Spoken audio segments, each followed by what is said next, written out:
No interior profundo de Minas, onde o asfalto termina antes mesmo de começar, existe uma estrada estreita que corta um vale esquecido.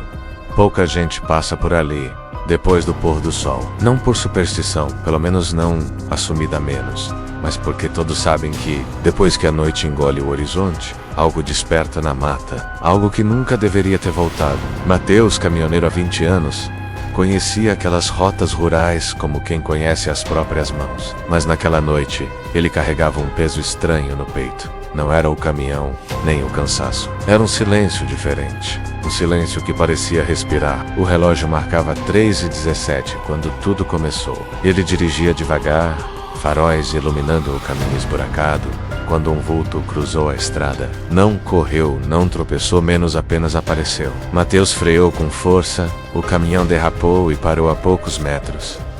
O coração dele pulsava no pescoço. Ele abriu a porta com cuidado, iluminou a estrada com a lanterna e chamou: "Ei, tá tudo bem, miai?" Nada respondeu, mas o vulto ainda estava ali, imóvel, de costas. Magro, menos magro demais. Menos como se os ossos empurrassem a pele por dentro. O corpo parecia ressecado, encolhido, como um cadáver esquecido ao sol por meses. Mateus sentiu uma náusea subir pelo estômago. "Moço", tentou de novo, a voz falhando. O vulto virou o rosto devagar. Os olhos estavam fundos, abertos, vivos e mortos ao mesmo tempo. Tão profundos que parecia que puxavam o olhar dele para dentro. Mateus ficou paralisado por um instante. Um único instante menos. Mas foi o suficiente para sentir algo raspar sua alma, como dedos secos procurando um lugar onde se agarrar. O vulto levantou um braço. Os ossos estalaram como madeira velha e apontou para Mateus. Um gesto lento, deliberado, acusador. De repente, atrás da figura, algo brilhou no chão. Um pedaço de madeira quebrada. Um caixão, não. Um fragmento de caixão. Escuro, lascado, manchado por dentro. Mateus recuou um passo, depois 2. A criatura deu um passo também, mas o som que fez não foi o de pés esmagando o mato. Foi seco, como se ossos raspassem na terra dura. Não. Mateus sussurrou, quase sem voz. A lanterna dele piscou. A figura continuou se aproximando. Não corria, não a ama, apenas olhava menos fundo, insistente, exatamente como nos relatos que Mateus ouvira quando era criança, contados por sua avó enquanto ela fazia o sinal da cruz. Corpo seco, o homem que nem Deus, nem o diabo, nem a terra quiseram. Mateus tropeçou ao tentar voltar para o caminhão. A lanterna caiu, rodando pelo chão antes de apagar de vez. A escuridão tomou conta da estrada. A única coisa que ele ainda percebia era o som seco e constante de passos ossudos, cada vez mais perto. Mas o que realmente o congelou não foi isso. Foi o sussurro que veio de trás de sua nuca. Um sussurro seco, áspero, que parecia feito de poeira. "Eu me lembro de você." Mateus não teve tempo de reagir. A última coisa que seus olhos registraram foi a silhueta magra inclinando a cabeça, como quem reconhece alguém que esperou por muito tempo. E a lenda, mais uma vez, recomeçou. O corpo de Mateus foi encontrado 2 semanas depois, a poucos metros da estrada, encostado em uma árvore, como se estivesse apenas descansando. Mas ninguém acreditou nessa possibilidade quando viram o estado dele. Pele colada aos ossos, olhos afundados, como se toda a vida tivesse sido drenada lentamente. Não havia ferimentos, nem sangue, nem sinais de animais. Apenas um silêncio pesado pairando sobre o cadáver. A polícia registrou como causa indeterminada, mas no vilarejo de São Timóteo, todos sussurravam o mesmo nome: corpo seco. A notícia chegou até Isabela, neta do Mateus, uma jovem repórter que trabalhava num portal de notícias local. Ela cresceu ouvindo as histórias contadas pelo avô sobre as lendas da região, menos algumas. Ele narrava com humor, outras com um peso que ela não entendia na época. Entre todas havia uma pela qual ele sempre mudava o tom de voz. O corpo seco não é pra brincar, Isa. Não é história de fogueira, é aviso. Isabela nunca acreditou completamente. Ei, decidida a entender o que realmente aconteceu, ela voltou ao vilarejo. A casa do avô ainda tinha o cheiro característico de madeira antiga e café passado. Ela encontrou o antigo caderno dele, com anotações desorganizadas, recortes de jornal e frases enigmáticas como Ele ainda procura 3 e 17. Sempre 3 e 17, nem morto, nem vivo, rejeitado, não olhar nos olhos. Entre os papéis, havia um nome repetido várias vezes: Antônio Ramos. Quem era? A ligação entre ele e o avô era um mistério. Isabela decidiu perguntar ao morador mais antigo da região, seu Lázaro, um escoveiro aposentado que vivia isolado na beira da mata, a poucos quilômetros do cemitério. Quando ela chegou, encontrou o velho sentado na varanda, olhos assustados demais para alguém que já vira de tudo. Você é a neta do Mateus, né? Ele perguntou, antes mesmo que ela se apresentasse. Sou. Preciso entender o que aconteceu com ele. Lázaro respirou fundo, encarando as árvores como se algo estivesse escondido entre elas. Aconteceu o que ele já sabia que um dia ia acontecer. Como assim? O velho hesitou, a mão tremendo. O corpo seco não aparece de graça, menina. Ele volta para quem tem dívida com ele. Isabela franziu o senho. Meu avô nunca fez mal a ninguém. Lázaro bateu a bengala no chão, impaciente. Não foi ele, foi o povo da época dele. Os que ajudaram, os que esconderam, os que deixaram a coisa nascer. O seu avô. Ele tentou impedir, mas tem gente que nasceu para carregar culpa, mesmo sem merecer. Isabela, confusa, insistiu. Quem era Antônio Ramos? O velho empalideceu. Foi o pior homem que essa região já viu. A crueldade dele fez até padre largar batina. Quando morreu, a terra cuspiu o corpo dele na mesma noite. Eu era o coveiro. Eu vi. Eu mesmo fechei a cova.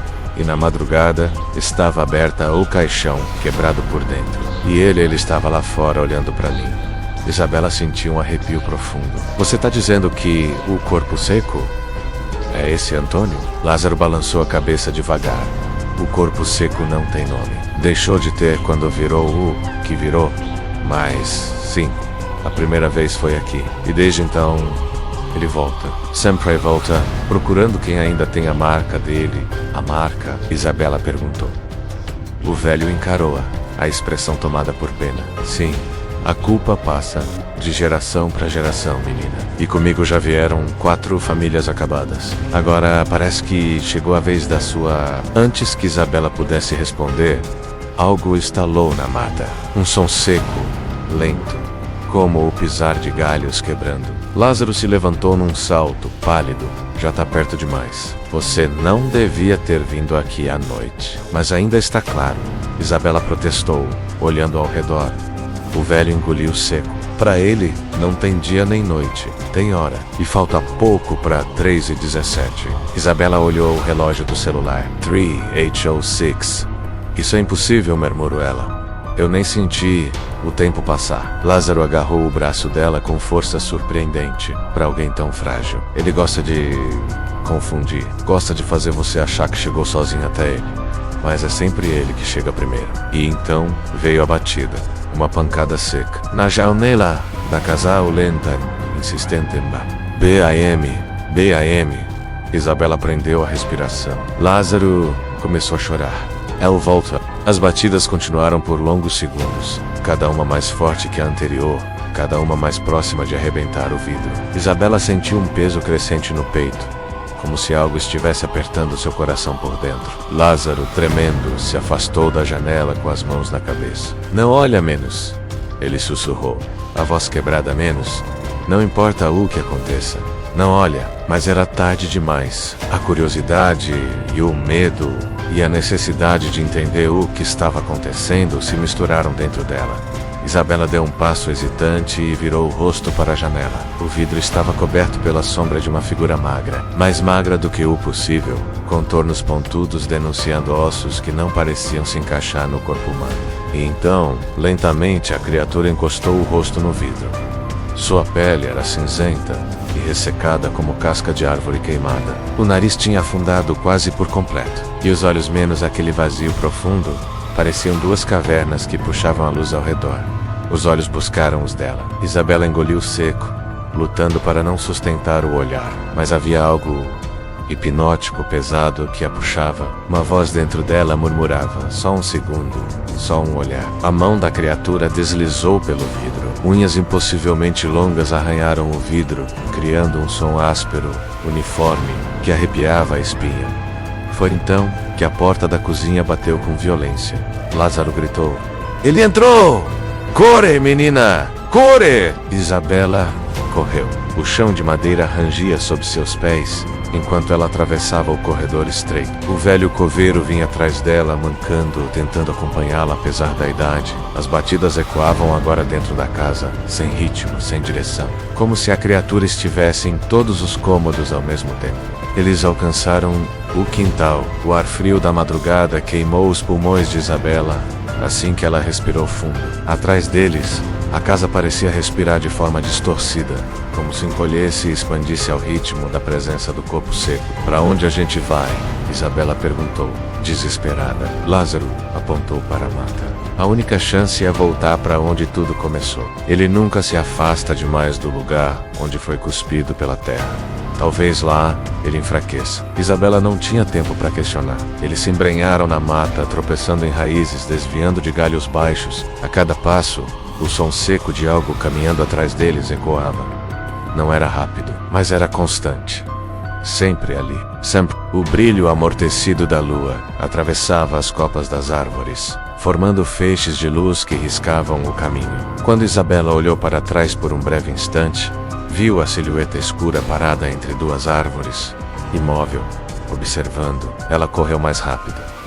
As primeiras clareiras surgiram. O velho cemitério abandonado estava logo à frente. As cruzes tortas pareciam sombras de braços erguidos em súplica. O túmulo quebrado, o mais antigo de todos, ainda estava lá cercado por raízes grossas, como se a própria floresta tentasse aprisioná-lo. "É ali", Lázaro murmurou. A cova dele. Isabela se aproximou do buraco aberto. A terra estava escura, quase preta, e parecia pulsar levemente, como se respirasse. O ar ficou pesado, denso, difícil de engolir. O corpo seco apareceu na beira da clareira, sem fazer som algum, como se tivesse materializado do próprio escuro. Ele inclinou a cabeça para um lado, depois para o outro. Os olhos procuraram Isabela, e ela entendeu. Mateus não havia sido escolhido por acaso. Nem ela. A culpa não era do avô, era da linhagem. Algo que a família tinha ajudado a encobrir no passado. Algo que ninguém jamais contou a ela. O corpo seco ergueu o braço ossudo. O gesto era igual ao que fizera para Mateus na estrada. Um gesto de reconhecimento, de acusação. Isabela sentiu suas pernas ficarem fracas. As veias em seus braços começaram a repuxar sob a pele, como se algo estivesse tentando puxá-la para frente.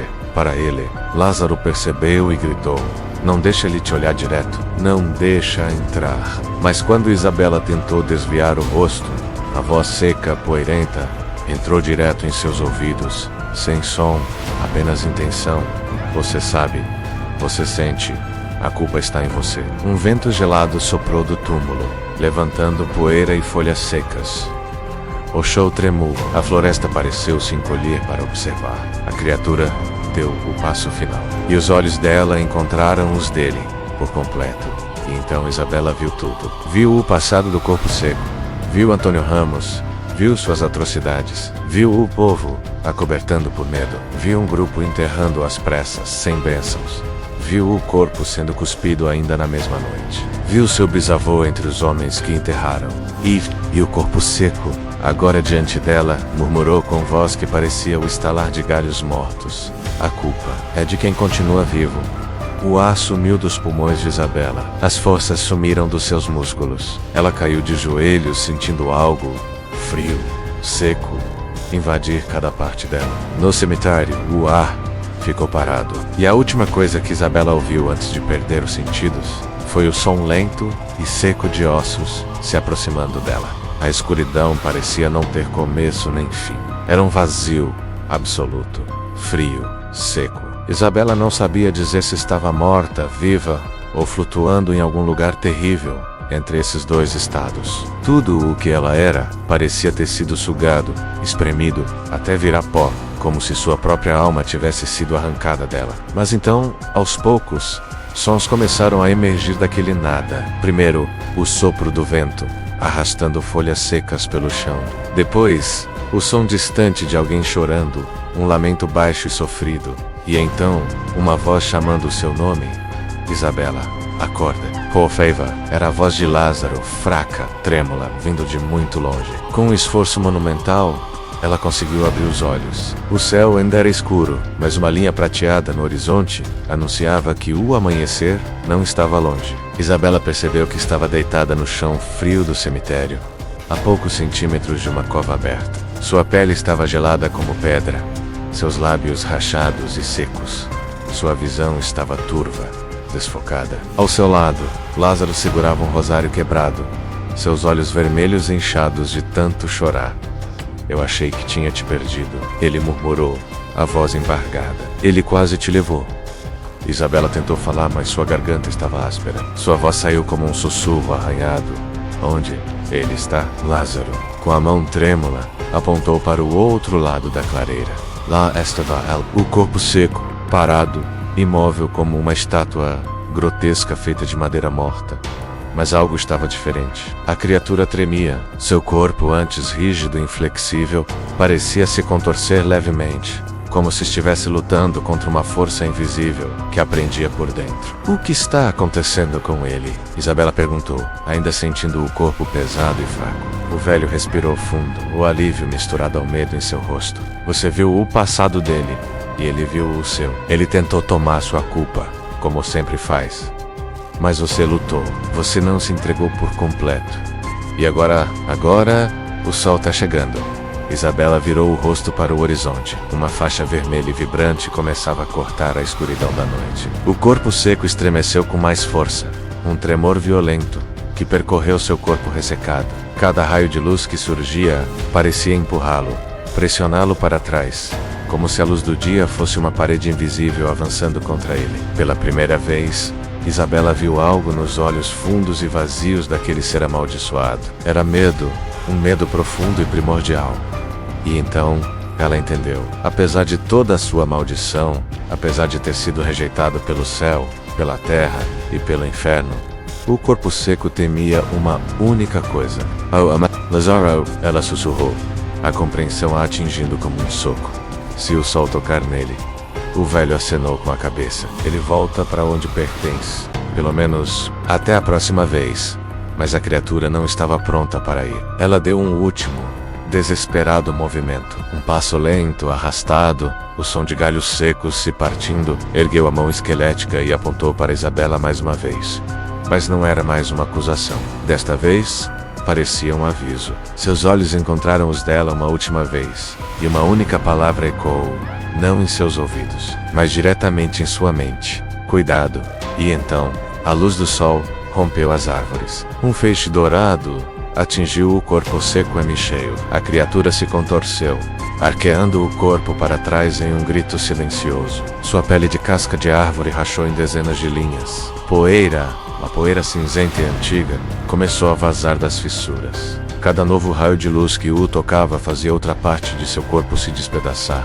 Foi uma desintegração lenta e terrível, até que, finalmente, o corpo inteiro desabou, se transformando em um monte de cinzas secas no chão. Um vento suave soprou pelo cemitério, espalhando aquele pó pelo lugar, levando consigo o último vestígio daquela presença maligna. O silêncio voltou, pesado, mas agora era um silêncio limpo, sem presenças escondidas nas sombras. Isabela respirou fundo, enchendo os pulmões de ar fresco. Pela primeira vez desde que chegou naquele vilarejo, ela sentiu que podia respirar de verdade.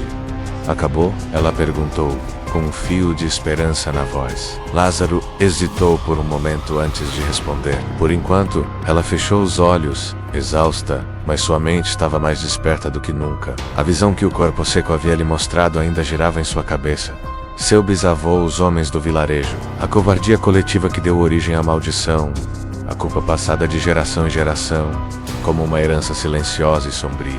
Ela agora carregava não só a história, mas também a chance de mudar o fim dela. Preciso contar tudo isso, Isabela disse, se levantando com dificuldade, apoiando-se em uma lápide. As pessoas precisam saber o que aconteceu de verdade. O que ainda pode acontecer.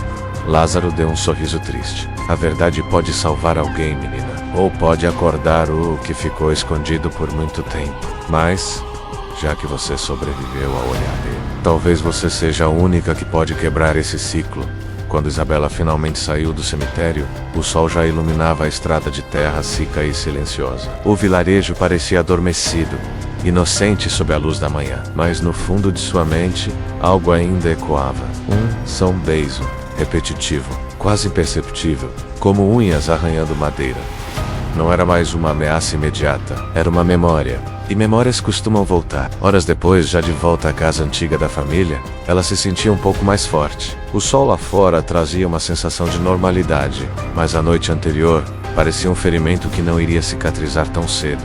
Movida por um impulso, ela abriu o velho caderno do seu avô, aquele que a havia levado até ali. Ela folheou as páginas amareladas, as anotações sobre a lenda, os nomes, as datas, e então chegou à última página. Havia algo ali que ela não tinha visto antes. Uma frase, escrita com a mão trêmula, a tinta quase apagada pelo tempo.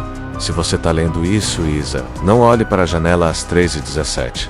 Isabela sentiu um arrepio percorrer sua espinha.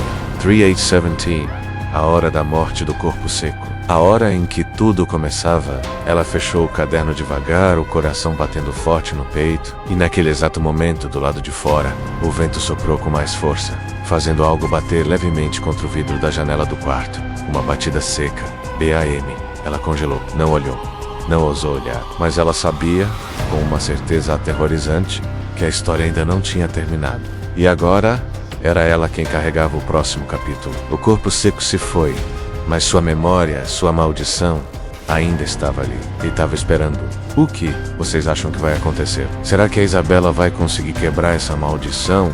Ou ela está destinada a se tornar a próxima peça nesse jogo aterrorizante? Deixem suas teorias aqui nos comentários. E se você gosta desse tipo de história que te deixa acordado à noite, não se esqueça de se inscrever no canal e ativar as notificações, porque a escuridão sempre tem mais contos para revelar. Obrigado por assistir e até a próxima.